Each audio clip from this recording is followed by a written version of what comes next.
many of the countries in the in Africa have been colonies, and we want our independence. Ethiopia has never been a colony before, and we are afraid that if the white people got the opportunity to get hold of Ethiopia, they may want to make Ethiopia also a colony. So we don't want to intermarry with the white people and make our population, most of our population, white. Oh, can I go into this? You're afraid that the white people might colonize Ethiopia. Can you name one colony that the white nations have taken over since the war? You know, 21 countries have been granted independence since the war. Oh yes, it's true, but you mustn't forget that most of the people are illiterate. They don't know what about this happened after the war or before the war. You hold then that these people are wrong in thinking that. Oh yes, they are. Most of the people in the capital and those who are educated don't think like that. You must tell everyone when you get back. Oh yes, they are beginning to learn now. You see, but you cannot teach, as you have said, all the people at once. Yes, it's a gradual process. Wait, give Roger a chance. Do you have any overclass in your countries? Any social differences between people? Well, we can't help having different classes in underdeveloped countries. Some of the people are rich and some of the people are poor. So the rich people keep to themselves and the poor people keep to themselves. But when our country gets developed and most of the people have the same level at least, then there won't be any class distinction at all. Do the rich people help the poor people in making the country more developed? I mean, is it a sort of communal effort? Everybody tries. Do the poor people have any chance to get education? Oh yes, they do. Every education is free in Ethiopia, and most of the schools are governmental, and governmental schools give free education to everybody, even the university college. Well, there is no age limit. Education is not compulsory, but it's free. It's up to the parents to compel their children to go to the school.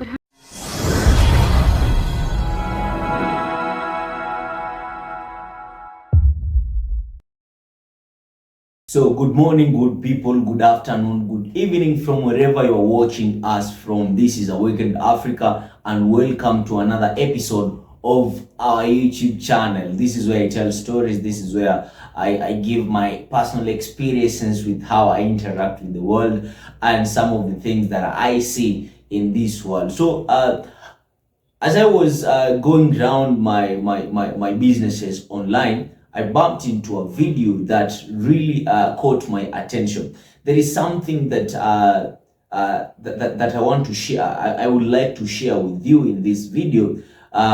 But before I show you that video, I'd like to say something. Prejudice is not a good thing. You cannot be biased about a certain topic or a certain kind of people or a certain group of people or a certain thing without having a first-hand experience with it. So I came to learn that the white people have a prejudice towards the black people. And in this video, it is a certain debate that happened in the mid 50s, in the mid towards the late 50s, the United States of America, between high school students. Of course, there was a student from India, we had a student from Ethiopia, there was a student from the United Kingdom, the United Kingdom, and there was a student from Norway.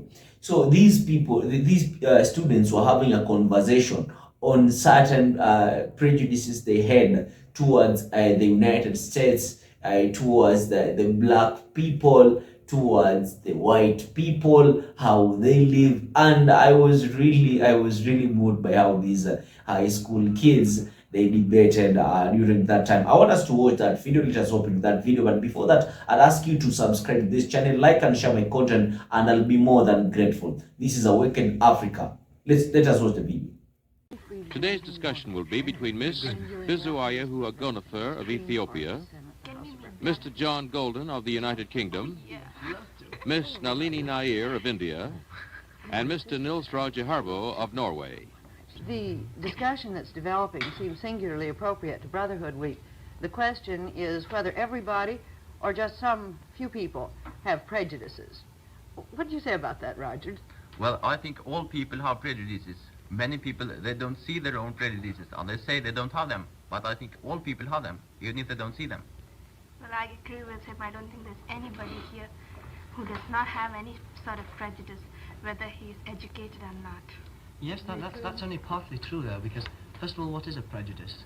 It's a view based on lack of knowledge about something. Prejudgment, isn't it? Yes. Well, surely, a person who knows a lot about a subject can't be described as prejudiced, because he does know all about the subject. Oh, but he doesn't know about every subject. No, but about that particular subject, he can't be prejudiced about that individual subject. Oh yeah, he can't be prejudiced against that subject because he knows about it, but he may be prejudiced against other subjects, so we say that he has got prejudices too. You think education is a good weapon against prejudice? Oh yes, I do. Well, a slight difference here. You say, I gather, the educated man is the man free of prejudice. No, less prone to prejudice. Now, what are some of your own prejudices? Let's get down to brass tacks here. What are some of yours, Roger? Well, I think when I came here to America, I think Americans have prejudices against Russians. Now, wait a minute. You were prejudiced against the Americans because the Americans were prejudiced against the Russians? Is that what you're saying? Yes, that's one thing. And I was also prejudiced against America before I came here. For instance, against American teenagers. I have never expected to find American teenagers working hard in school. They discuss the current events and they discuss political problems. They have classes where they discuss the problems of American democracy.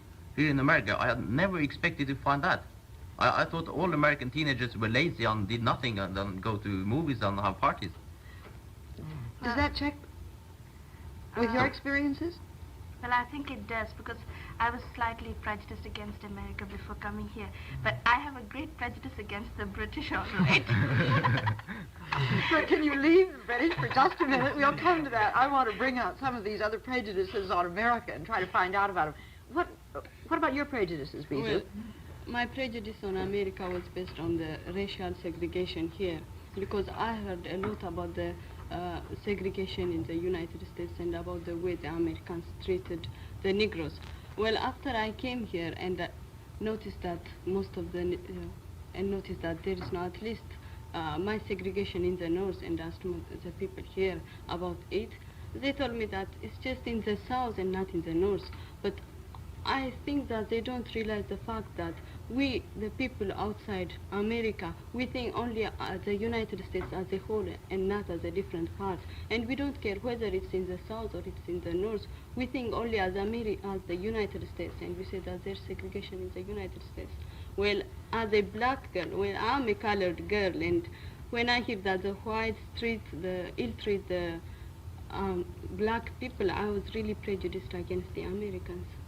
I agree with her too, because I always feel that America, being one of the leading powers and so well educated, they should have the segregation problem. And when I heard that I was coming here, I was very frightened as to just think what I'm going to meet over here and how I'm going to be treated over here. Yes, it was just something that... I agree that there was a time when both Britain and America had a tremendous moral lead in world affairs, especially America. After the War of Independence, America was regarded as the citadel of liberty, but I feel that if America is going to lead the world, she must get back to this more idealistic approach to liberty for all countries. Well, now, let's go a little bit back to the question of prejudices. You've brought out two now. You say you were prejudiced against the Americans because you thought their teenagers didn't work hard enough, and you and Nalini say you were prejudiced because of the race, of the segregation in the United States. What about some of the differences between people and prejudices in your own country? What about India, for example, Nalini? What prejudices are at work there in your society? Well, I exactly don't know some of the prejudice down in my country, but we have had the caste system for quite a long time, and there has been prejudices from the lower caste against the higher castes, because they think that they have not been given the same rights. But you don't find that so much now, because our government is doing a lot for the lower caste to come up, and you don't find that prejudice. And I don't think many of my people have any prejudice against any other nation, except we don't like colonialism, and we don't believe in people coming forward and trying to put down a nation when they should be given their independence, when every man has the right to be free. We must save this for a later program. Come on, open season on the British now, John. It's all right.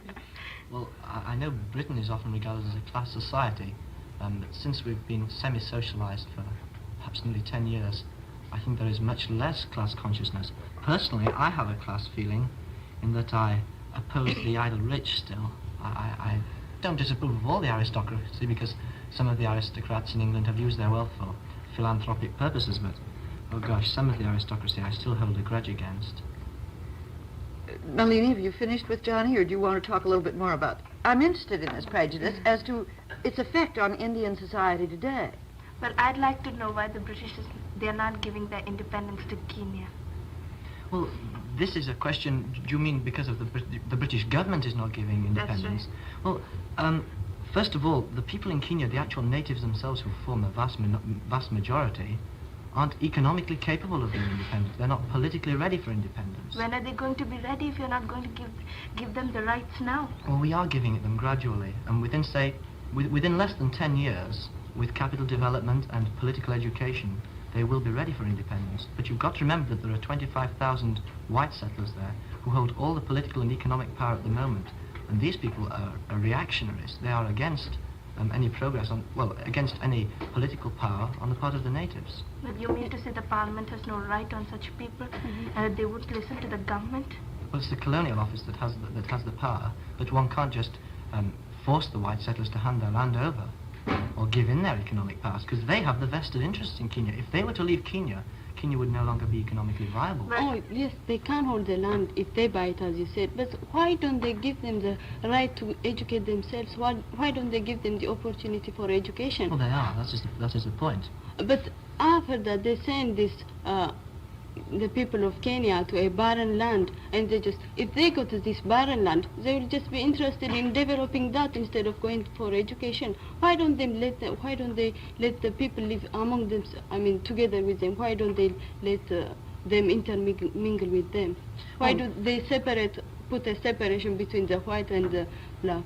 Well, the government doesn't impose this separation. It's the blacks and the whites that impose it on themselves. This is not an official policy like apartheid, imposed by the Colonial Office of Great Britain.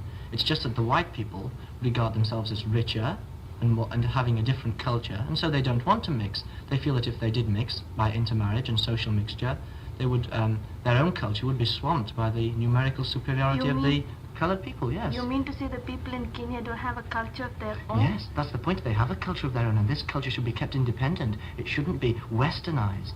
Well, then give them their independence. When they're ready for it.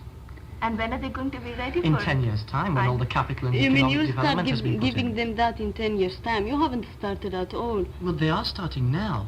But how can they start it if they don't have contact with the white people there? Well, they do have contact with the white people. This is a gradual process of development. First of all, the governor has a council of all whites. Then he has a council of half white, half black. Then they introduce an assembly, perhaps in about 5 years' time, of which half the people are elected and half the people are appointed by the governor, and the governor still has considerable powers of veto. But then they have a wholly elected assembly, and eventually the governor's powers diminish until the people are considered politically ripe for independence. Well, the persons who are going to be members of this Congress are the ones who are educated. Yes. Well, if you don't give them education, how can they ever be in that Congress? Well, so you do give them education. That is the solution.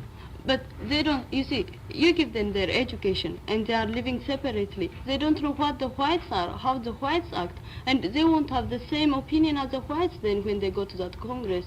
What is the point of bringing the blacks and the whites together if their educational standards are so much different? They will understand each other. They will have the same opinions. Not if the one group is very well educated and the other group is illiterate. One must bring the blacks up to the standard of the whites, not bring the whites down to the standard of the blacks. Well, you can bring the blacks to the standard of the whites by intermingling them. Why can't you? Do you mean that if the whites get in contact with the black people, that they will just go lower instead of bringing up the black people? Well, if they have universal education for everyone, what will happen is that either the standard of education will fall, as you admitted it would happen in India. You admitted that if everyone was given education, the standards would fall. It would be exactly as you did on that television program on education. No, I didn't admit it. I didn't admit it. Did I admit that, Mrs. Waller? I seem to remember that you did. Anyway, if this were to happen, the white settlers would send their children to Europe for education. you see, which would even lower the cultural standard of Kenya even further. Yes, but you said that you are giving contact between a Westerner and a native.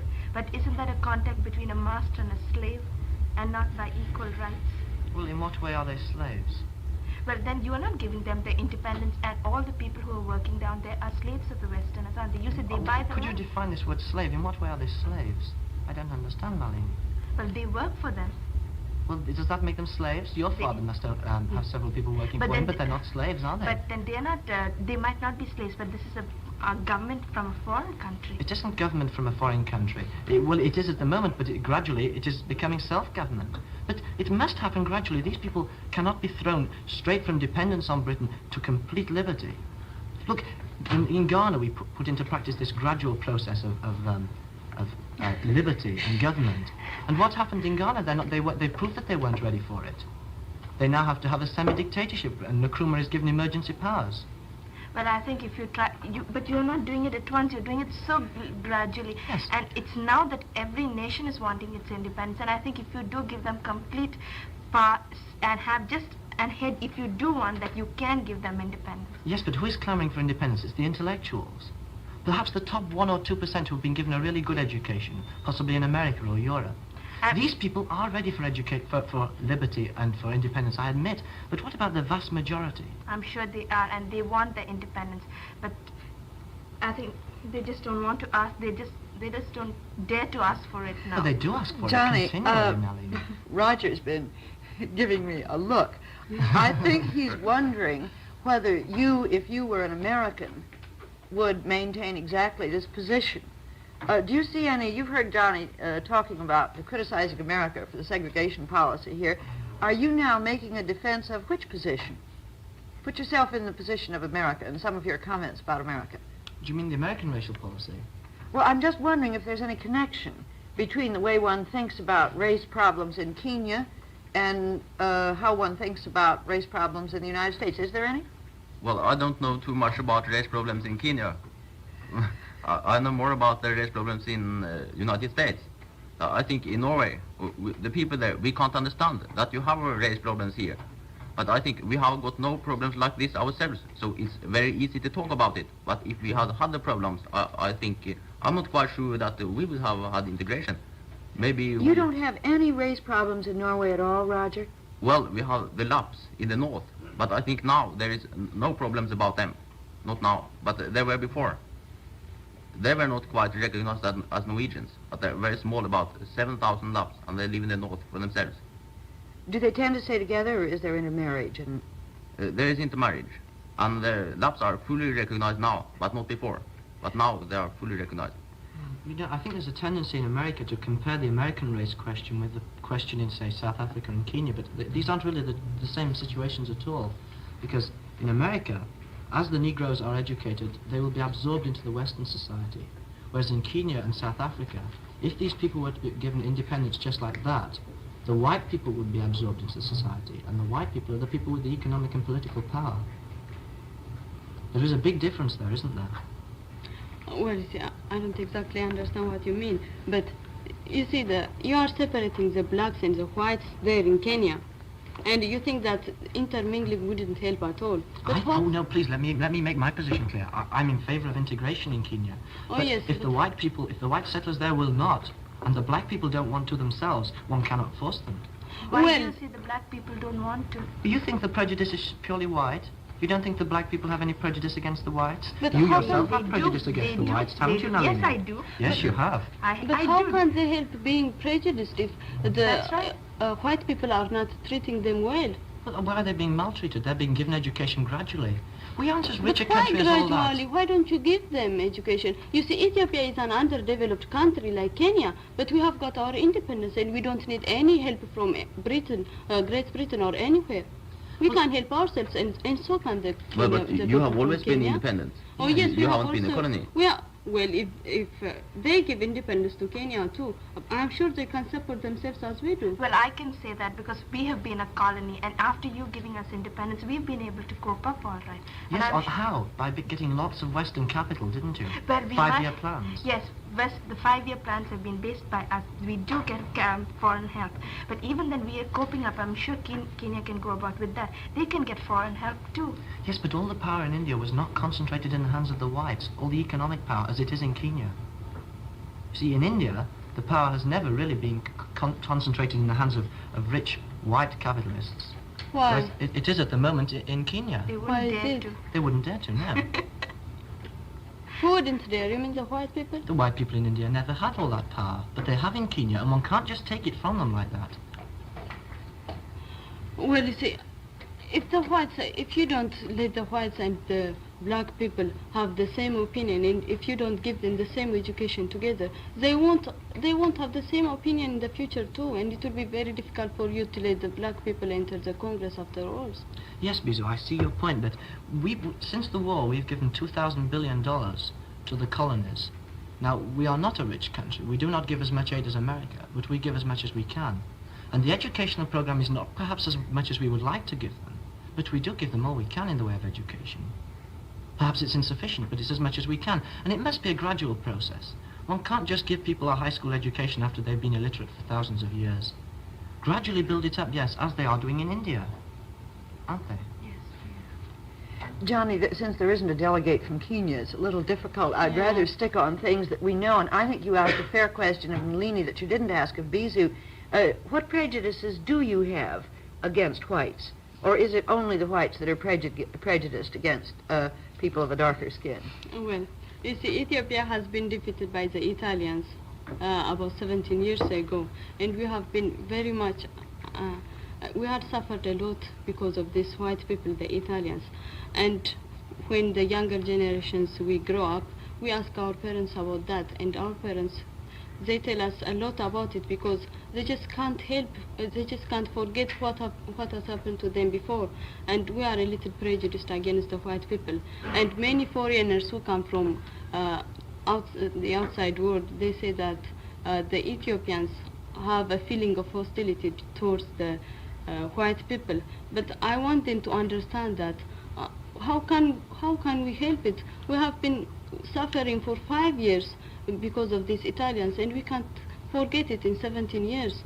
But we are getting help from the United States and from other countries, and now we are having a friendly, we are feeling friendly towards the white people now.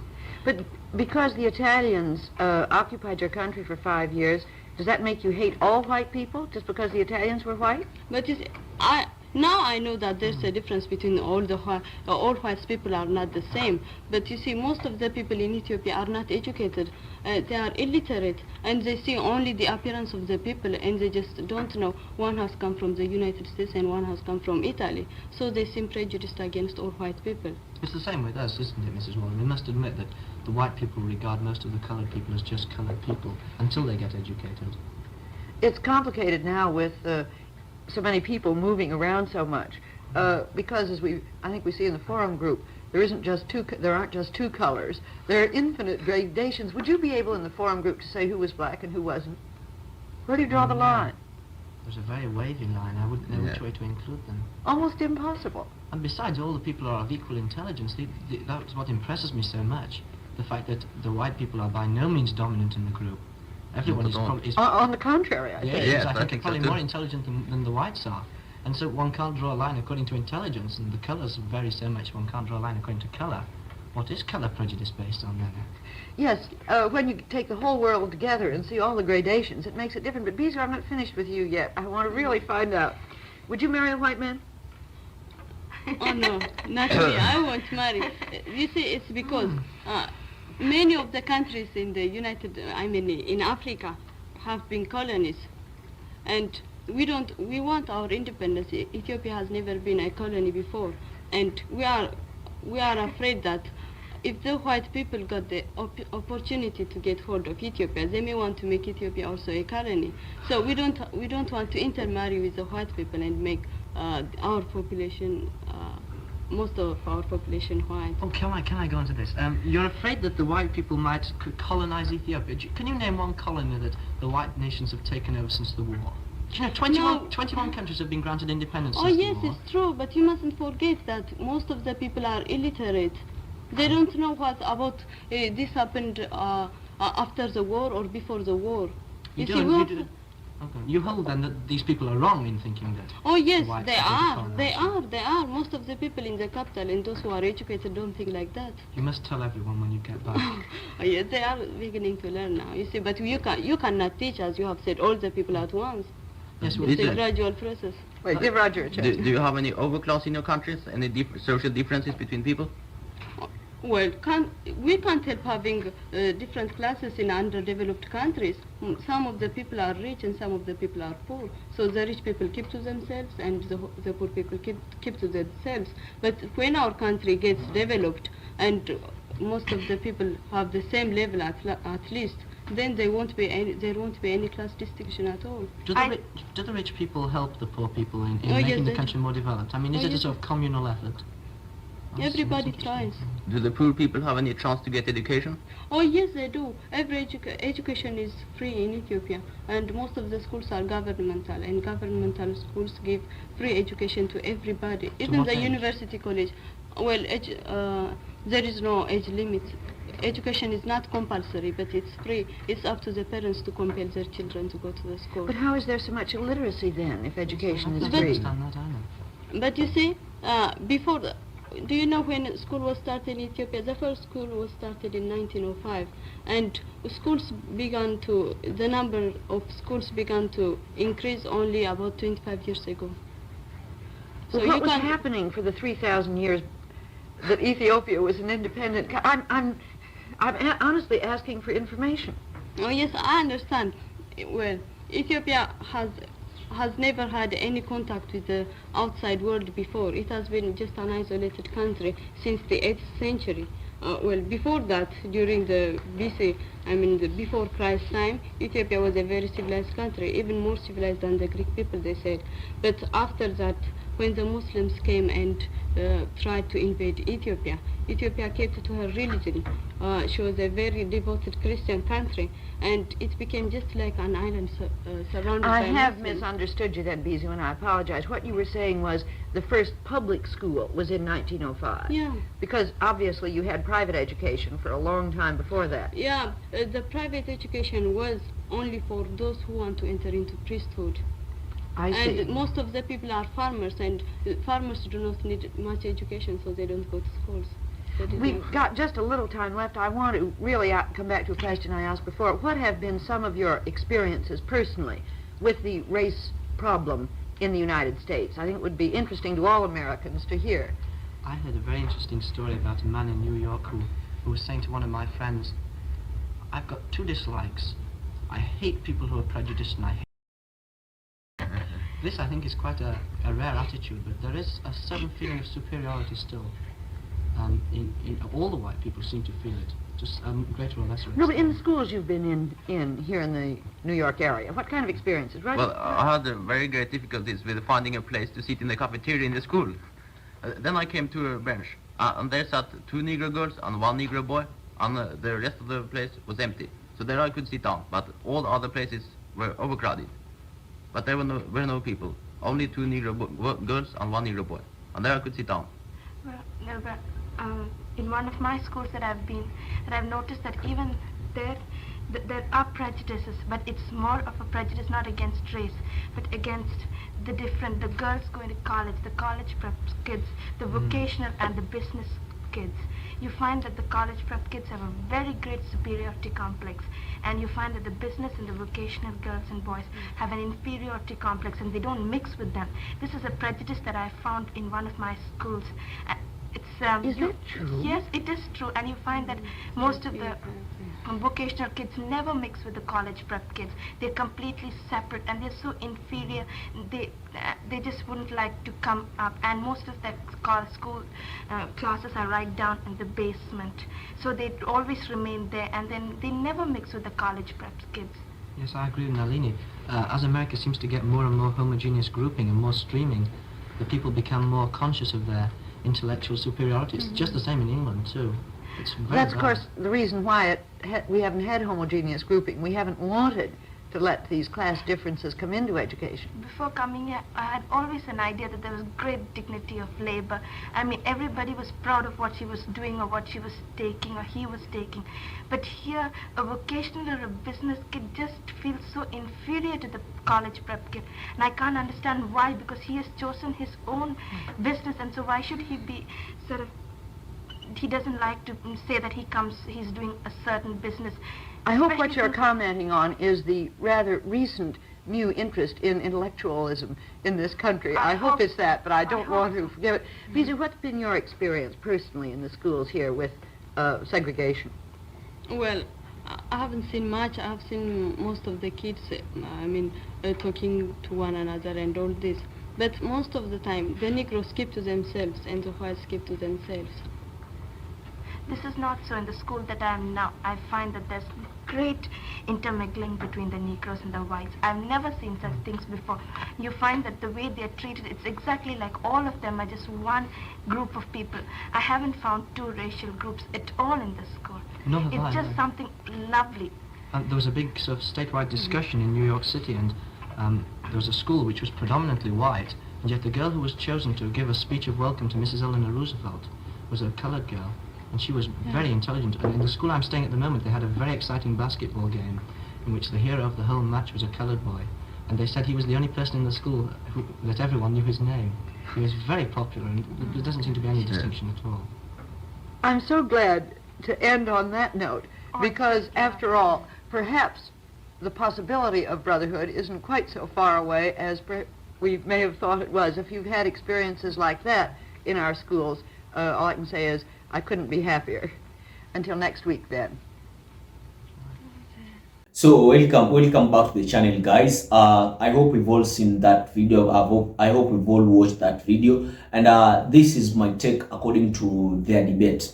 Actually, these were students at Kenya High School, and the conversation switched from the prejudices that each of them had towards the other nation. Like, for instance, how the Indian lady had a prejudice towards the